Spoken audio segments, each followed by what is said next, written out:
I finally used my Nama J2 to make almond milk, and I'm going to show you just how easy it is.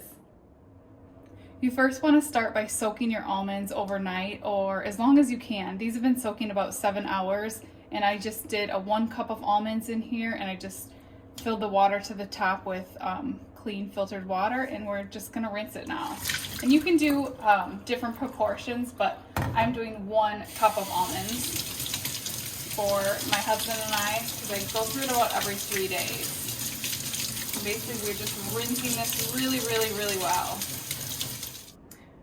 So with 1 cup of almonds, I'm going to do 4 cups of water, or even 5 cups of water. I know a lot of people do different proportions, but this works for us, and I get a little bit better bang for the buck doing 4 to 5 cups to 1 cup of almonds. So I have my water and my almonds combined now, and I'm just going to turn on the Nama to get it started.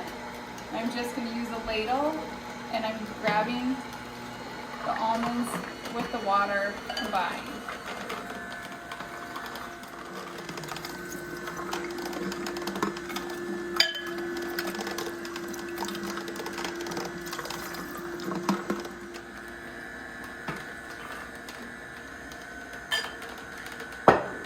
I'm not watching my milk.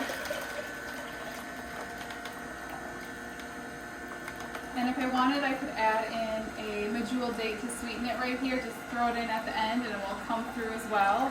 Or I can also add some cinnamon and maple syrup and just whisk it in at the end to sweeten it somewhat as well.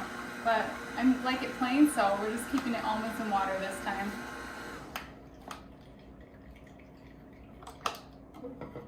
Super easy.